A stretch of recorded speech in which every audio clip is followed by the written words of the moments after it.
father like that. Number one, because it was his father, and number two is that when you're trying to establish, when you want someone to accept what you're offering, then you have to soften their hearts. And this is why the people of deviance have been so productive in calling people to their deviance. Because they, unlike many of us, their approach is an approach of gentleness. And it makes people comfortable. Then Ibrahim, he said to his father, Ya abati la ta'bud ash-shaytan. Oh my beloved father, don't worship the shaitan. Because the shaitan was to Ar-Rahman, the most merciful, disobedient. He was disobedient to his Lord, subhanahu wa ta'ala. And as the ulama of tafsir explained, this shows us that anybody who worships anything other than Allah subhanahu wa ta'ala, they're worshiping the shaitan. Regardless of what they're worshiping. They're worshiping the shaitan. They claim that they're worshiping Isa. They're not worshiping Isa, they're worshiping the shaitan. Isa never told them to worship him. Isa said in the Quran, Inna Rabbi wa Rabbukum fa'budu. Inna Allaha Rabbi wa Rabbukum fa'budu. My Lord and your Lord is Allah, worship him alone.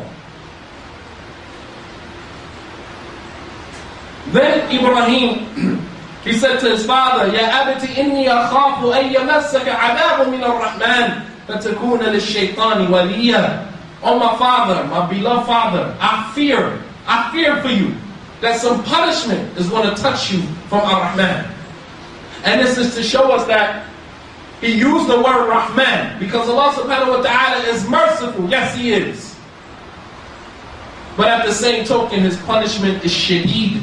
His punishment is severe. And this is not for us to be comfortable with the fact that Allah is forgiving. Now, for many Muslims, they say, Allah Rahman Rahim. Allah will forgive me. He's merciful. He's drinking khamr. He's drinking intoxicants. Smoking intoxicants. And when you try to stop him, he says, Allah will forgive me. Yes, Allah will forgive. But that doesn't mean he won't punish you first. That doesn't mean that he won't punish you first. Who said because Allah subhanahu wa ta'ala is forgiving that he won't punish you first? So he said that I fear that a punishment from Ar-Rahman may touch you. And then his father, he replied, as Imam Sa'di rahimahullah ta'ala says in his tafsir, he replied with the jawab al-jahil. He replied with the reply or response of someone who was ignorant. He said, Arakhibun anta an alihati ya Ibrahim. Are you turning away from our idols, Ibrahim? Are you turning away from our religion? Because that's the last straw. That's the last arrow that they have to draw you back in. I raised you on this religion and you're going to turn away from it? You're going to change your religion after this is what I raised you upon? And some people, when they hear that, it's the arrow to draw you back in. It happened to Abu Talib when the Prophet ﷺ said to him on his deathbed, Ya Ammi, قل لا إله إلا الله كلمة أحاج بها عند رب العالمين. أحاج بها لك عند رب العالمين. He said, oh my uncle, say La ilaha illallah. One statement that I will argue on your behalf in front of Ar-Rahman, in front of the Lord of everything that exists. And what did Abu Jahl say? Are you turning away from the religion of Abu Talib, Abdul Muttalib? And he died on the religion of Abdul Muttalib. He died on the religion of Abdul Muttalib. Because this is the last straw of the kuffar. Once they realize that you're on something different, they want to try to change your direction by saying to you, are you turning away from the religion that we raised you on? This is the religion that we raised you upon. You're turning away from it? And the kuffar, they find this amazing that an individual can change his religion. Like that's amazing, like that can never happen, or it should never happen. Are you going to change your religion? But what did Ibrahim say from the beginning? Some knowledge has come to me that has not come to you. And this is the same thing that we explained to our parents. That when you raised me on this religion, there were some things that you didn't know and I didn't know. You were following the same religion of your fathers. But now the time has come, information is available. My intellect is at its peak. And I'm going to take advantage of what Allah gave me. Allah subhanahu wa ta'ala gave us faculties. He gave us seeing. He gave us hearing. He gave us touching. He gave us understanding, because these are the faculties that we want to utilize to cultivate and nurture the fitrah that we were created upon.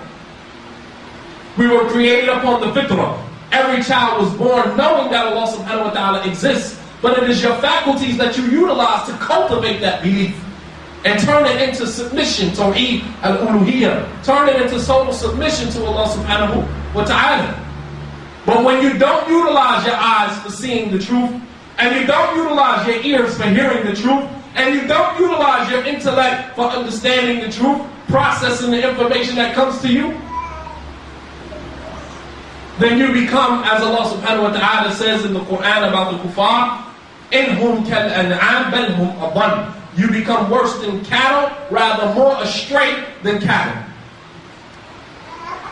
You become more astray than cattle.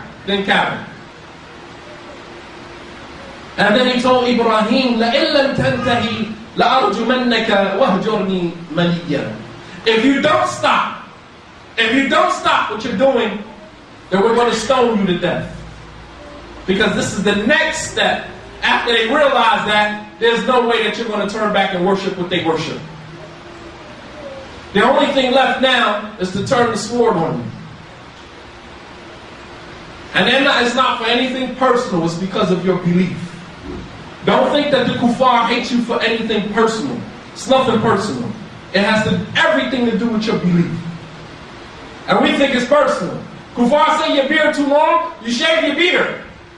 Kuffar say your pants is too high, you lower your pants. The kuffar say take off that dress, you take off your dress. But that's not the issue. The issue is your belief. You just don't understand that. It has nothing to do with you personally. It has nothing to do with your beard. It has nothing to do with your dress. It has to do with your iman and what you believe in. As Allah subhanahu wa ta'ala says in the Quran, لَا يَرْضَ عَنْكَ الْيَهُودَ وَالنَّصَارَى حَتَّى تَتَّبِعَ مِلَّتَهُمْ. That the Jews and the Christians will never be satisfied with you until you follow their religion. Has nothing to do with your dress. Has nothing to do with the length of your beard. You have kuffar that have beards. Why don't they say anything about them when they wear beards? Why it's not an issue when the kuffar wear a beard? Because they believe like they believe. It's not a problem. You can keep your beard if you worship Jesus.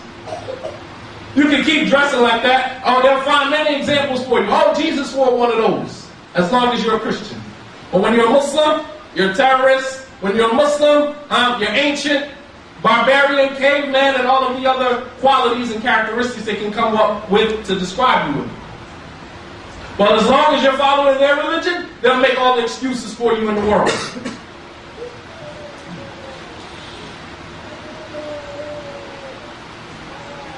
So he threatened them. He said, if you don't stop, we're going to stone you to death. As a matter of fact, leave. Told Ibrahim to leave. وَهْجُرْنِي مَلِيًّا. I'm boycotting you. Leave. And everyone in the area boycotted Ibrahim alayhi salam. All of his people. Including his father. Did that make him turn back? Because you have many Muslims that turn back on their heels and apostate from the religion of Islam as my mother don't speak to me no more. You didn't have a good relationship with your mother before you became Muslim. Now all of a sudden you Muslim, well my mother and my father don't really speak to me like that no more because So now that's an excuse for you to leave Islam. Now that's an excuse for you to leave Islam. My wife wanted a divorce. I came home and told her I was Muslim. Now she says she wants a divorce. So that means now what? You're going to leave your religion to please your wife? You're going to sacrifice eternity in paradise for eternity in the hellfire because of your wife? Then you've accepted Islam for the wrong reasons. When we accepted Islam to save ourselves from the hellfire.